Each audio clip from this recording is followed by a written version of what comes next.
So we continue, one lesson at a time.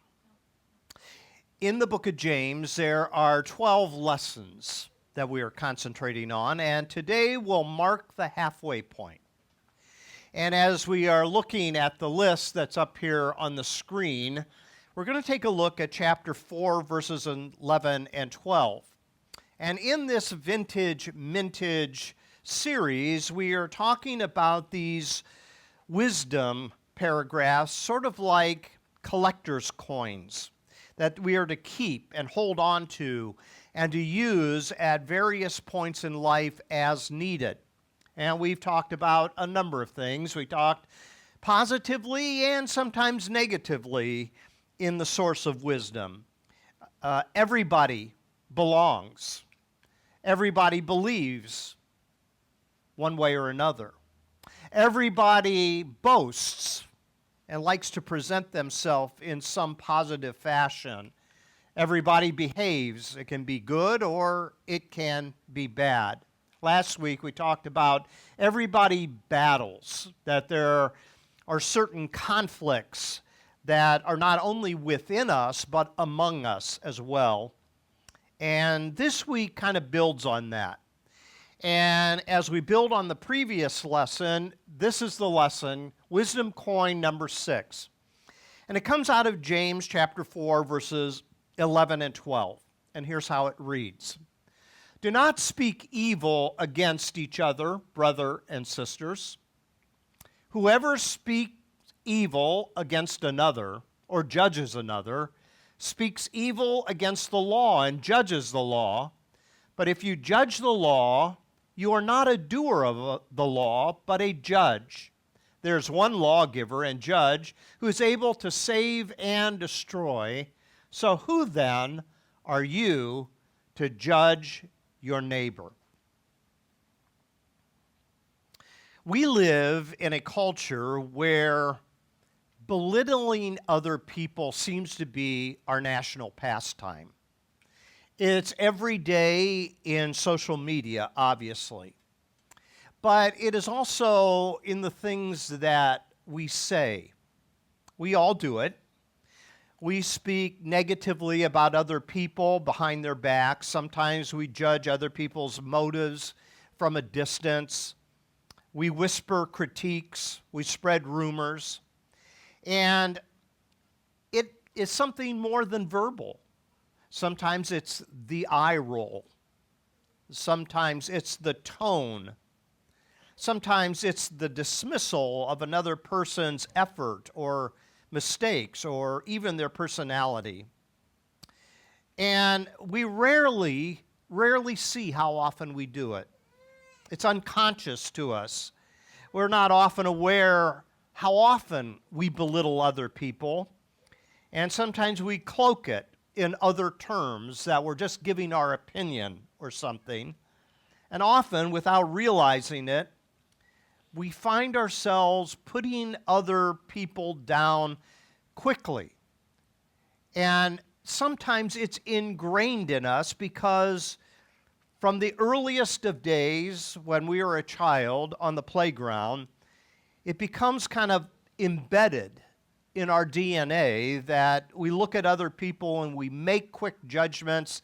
And as we do so, what we find is that it builds a certain reptilian response in the course of life. Now, I want to give you an illustration, and it comes to our coin for this week. So the coin that we're going to look at here is what is often called the mercury dime, okay? Now, I have often wondered, because I've always heard this called as the mercury dime. And I often wondered, how did we get a Roman god on a coin when all of our other currency has presidents' profiles on it, right? So I didn't even know this. I did not realize, because it's so ingrained in us, that this coin here, that was minted over a couple of decades and then was put out of circulation in the 1940s, we have called it the Mercury dime for all these years. Now, who is Mercury? Mercury is this Roman god who is supposed to be the god of commerce as well as the messenger of the other gods. And when I began to think about this a little bit, I did a little bit of research. Do you realize this, even though we call it the Mercury dime, that this is not Mercury on the dime? This is supposed to be Lady Liberty. Okay? Now, she appears on other coinage, right?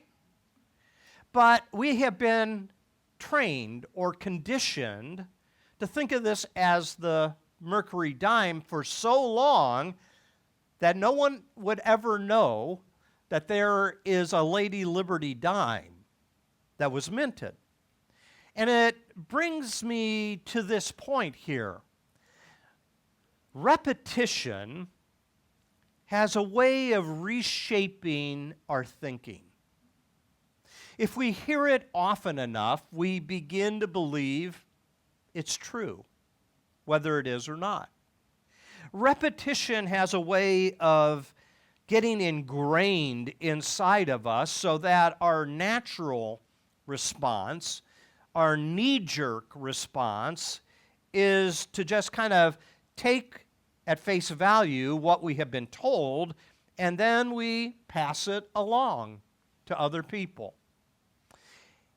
Maybe James, in these couple of verses, when he says, don't speak evil against one another, and don't judge one another, for heaven's sakes, is telling us a little bit about ourselves that needs to be reconditioned, that needs to be remolded in our thinking so that we just don't automatically respond, but we think before we act. We think before we speak. And so repetition has a way of reshaping us, and unfortunately, when something is said enough, we begin to believe it is true, and we don't come back and evaluate the way we are thinking. We don't come back and reevaluate whether that could be possibly true or whether it might be propaganda or an outright lie in some way.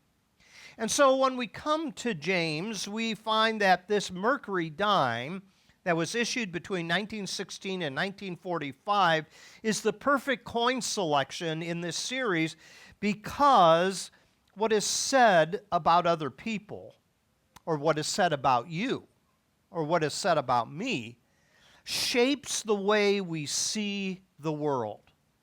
It shapes the way we evaluate other people. And as we look at these two verses, it seems as though belittling comes easily because it's embedded deep into what psychologists have called the reptilian brain. Have you ever heard that term before? The reptilian brain? Well, it comes from a physician and a neuroscientist by the name of Paul MacLean that said that our brain has 3 zones to it. And the base of it is what he calls the reptilian brain, which is this kind of instinctual way of responding. It's a primitive drive within the brain because of danger. It is that part of the brain that usually either fights or flights or fears to keep ourselves safe. And it's the basis of our brain thinking because it is something that is so embedded in us to survive, embedded in us to be able to get away from danger. But he also says there's the limbic system, which involves our emotion and our memories. And that part of our brain involves a lot of different things. our memories are an unusual thing, isn't it? Isn't it fascinating that you walk into a restaurant and you smell the aroma, and that makes me think of grandma, makes me think of mom, or makes me think of something, because this is embedded within our brain. These memories and other things kind of trigger those memories and brings them to the surface. And it's a good thing, because it's one of those things that allows us not to lose our life, not to lose those that we love, but to continue to hold on to them. So you have two parts of the brain, the reptilian, and then you have this part that allows us to remember. And then there's the third part that's called the neocortex, which enables us to reason. It's the rational side of us. It's what gives us the ability to have abstract thoughts or imagination.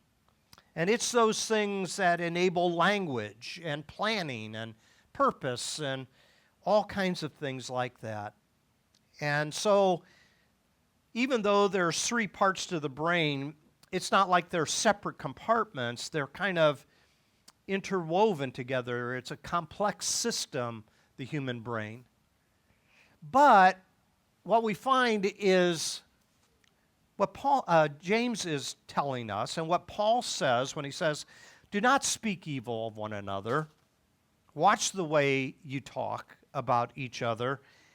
I think they're touching upon something that probably is instinctual inside all human beings. It's that part of the brain that has evolved, really, over the last 10 million years.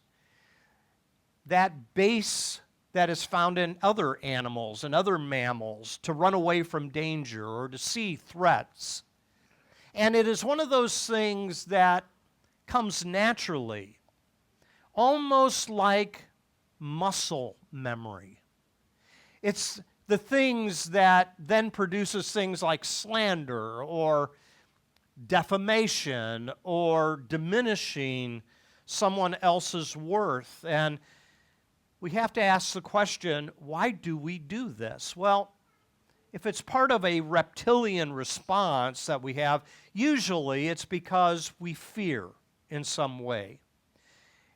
And it's out of our fears rather than out of our love that many times we say things about other people to make ourselves look better or feel superior or draw attention away from our own faults and our own shortcomings. Or maybe, just maybe, it's to gain power over other people. And the longer we allow that reptilian part of our brain to have control, the worse it gets within society. And it seems as though when it's given a vehicle, like social media, it can just spread so far, so quickly, that once it's out there, there's no reeling it back in, right? It could be true, it could be false, or it could be a mixture of both. And what we find is we are at the mercy then of this avalanche of information that we can't keep up with. And then there's those that take advantage of that, right? Take advantage of the misinformation. Take advantage of the propaganda that other people will believe because the reptilian brain attaches to it and out of it speaks slander, speaks evil, and judges other people along the way. And many of those judgments come so naturally that it's sort of like someone who all their life played an instrument. And then later in their life, they develop Alzheimer's. But you put that instrument in their hand, and they just play because they don't have to think about it. It's part of their core. I remember, you can look this up on YouTube sometime, country star Glenn Campbell was a phenomenal guitarist. He really was. I think that's kind of overshadowed by some of the songs that he sang, but if you look, you'll find that he was an incredible guitarist. Later in his life, he developed Alzheimer's. And this video clip on YouTube, a person has to actually physically help him up to the stage and put him in a spot. And then they hand him a guitar, and he plays and he sings as if he doesn't have the disease. It's incredible, really, when you think about the potential of the human brain. That's a positive thing, but it can also be a negative thing, right? Because if you have been conditioned, if I have been conditioned to be prejudiced against other people because of who they are, where they're from, what they look like, later on in life we'll find ourselves responding many times in muscle memory out of our brain toward those groups of people that are not like us. Now, James is writing on a very pastoral level, and he is trying to get people to get along and to love one another. And what we find is that he is really talking about something that we all struggle with. You see, belittling other people is a form of disinformation. We all have our own ways of excluding other people out of our life. We all have our own ways of being prejudiced about them. And then you have things that you know if you use your neocortex, if you use your rational thinking, you go, that's ridiculous. They're eating our dogs and our cats. Now sit down and think about that for a moment. Right? Am I right or am I wrong? Yeah. The neocortex would say, no way, but the reptilian brain says, yeah, they're eating our dogs and our cats. And you got to sit down there and say, are you even listening to what you're saying? You're using this as a way of judging other people, bringing discrimination against certain groups of people because they're not like you. They don't look like you. They might even not even speak the same language as you. So what happens is this reptilian part of us somehow has ways of excluding other people or putting all the faults of society on them.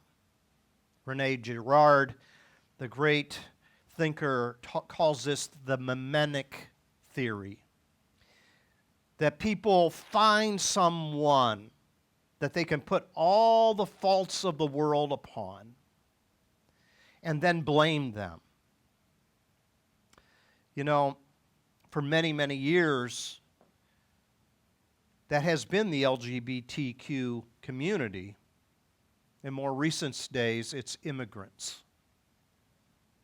All the faults, all the problems of our world is because of immigrants.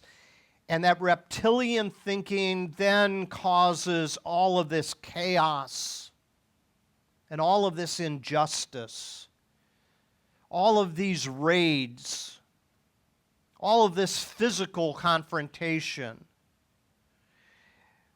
And it can't be reversed.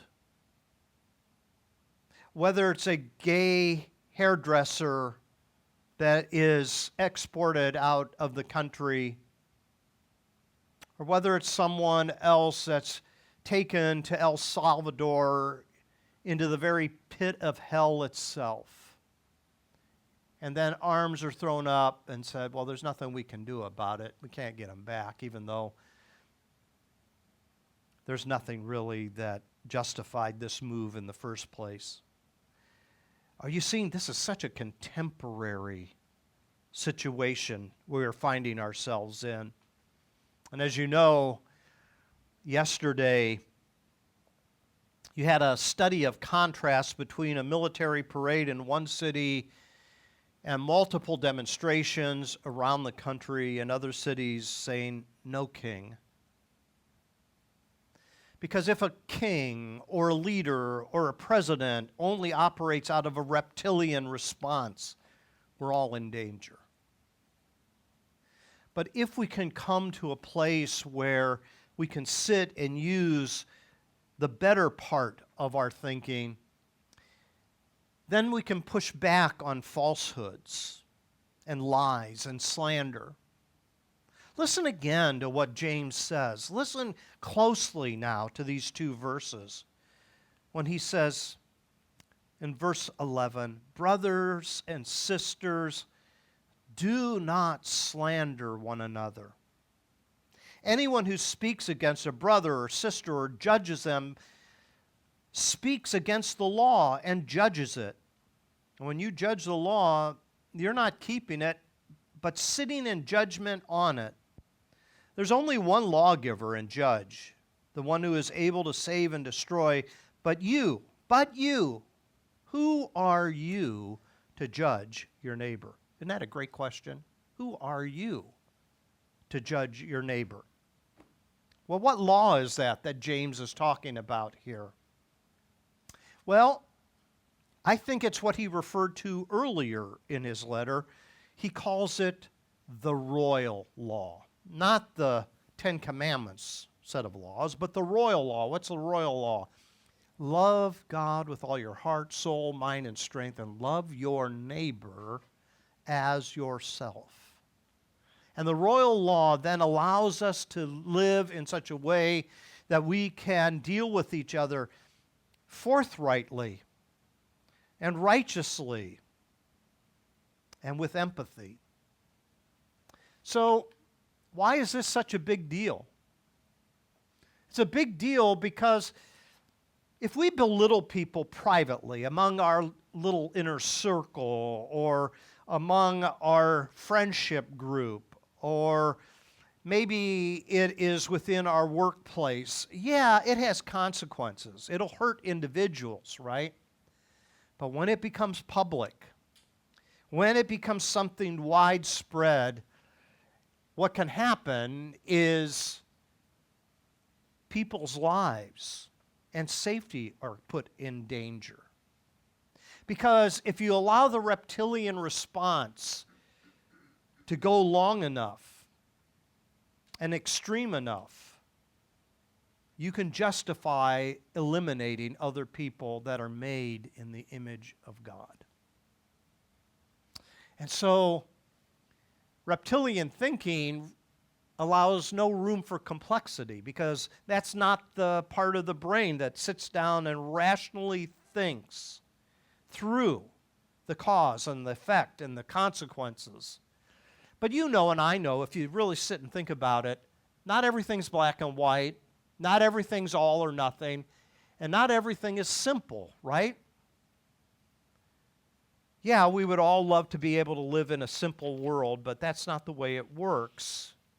And I think the universal temptation to speak evil of one another, the universal temptation to dismiss other people so that I can feel superior or deflect attention away from my own faults or to gain power of some sort, it is something that can overcome a culture. It is something that can overcome goodness. Not everything's simple. And two things can be true at the same time. And if you look at a group of people, any group of people, it doesn't matter what group you're talking about, you have good people and then you have some that have the potential for doing bad things. You can't lump them all together, and you can't dismiss them completely as a group, because just like the mercury dime here, you thought all along that this was supposed to be the god Mercury. But when you sit and think about it, why would we put the god Mercury on a dime? when all our other currency has a more national attention to it by either presidential profiles or something else that has some type of history to our own nation. So what do we do about this? Well, I think one of the things we do is realize we're not God. That's the point of this paragraph. Who are you to sit in judgment? You're not God. Neither am I. God, this God of love, this God that we call Father, has the full right and the full wisdom to judge who we are, because there's something that you don't have and I don't have, and that's the ability to know the full story of another person's life. We don't know their motives, we don't know their history, we might not know their heart, we might not know their circumstances, we might not know their heartbreaks, and if we were put in the same position, we would probably find ourselves struggling to do some of the very same things we're observing. We don't know the dangers other people face.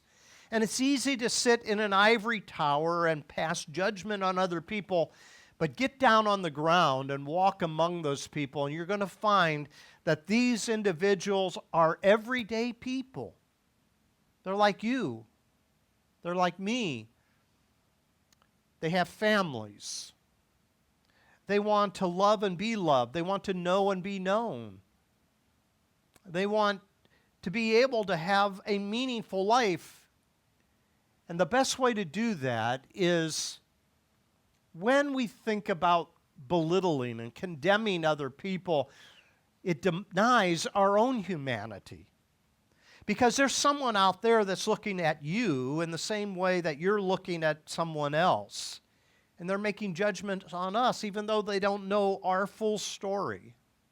They're making judgments on us even though they're not knowing of my full circumstances. But the call of the royal law is not to critique and condemn other people, but to draw near in compassion to them and to understand that the way to a better world and a way to a better life is not asserting dominance or power over someone. Belittling has a way of undermining other people, but it signals emotional insecurity. It signals emotional immaturity. And how easy it is to belittle, to mock the weak, the different, the flawed, to whisper their failings like poison in the ears of someone else, to crown myself king by pushing others down. Yet what have I gained from that? What do I get when I diminish another person? I'm building a throne that's on sand, and I'm building an empire of loneliness.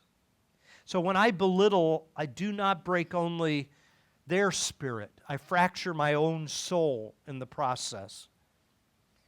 So in tearing down the walls of other people's worth, I simply build my own on shifting sand. Every soul deserves a gentle touch and kind words and dignity. And that's where we need to reframe our reptilian thinking. We are all everyday people, and each day is an opportunity to begin again. There's an organization called Playing for Change, and I was looking to see if it might illustrate the point that I'm making as we close here this morning. And I found one. And so let's watch this video together. Sometimes I'm right and I can be wrong. My own beliefs are in my songs. Butcher, the baker, the drummer, and then makes no difference what group I'm in.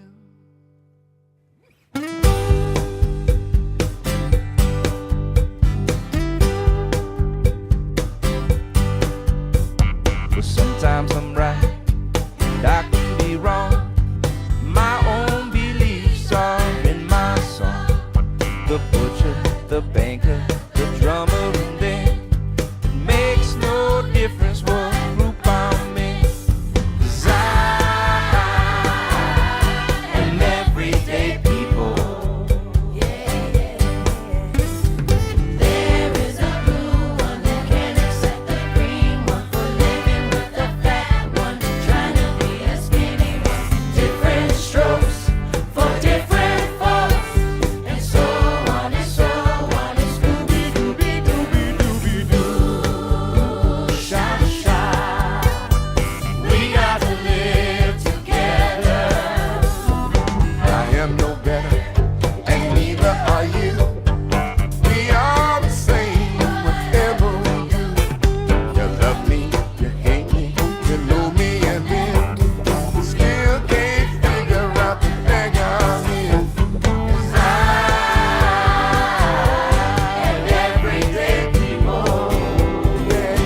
Great song, isn't it?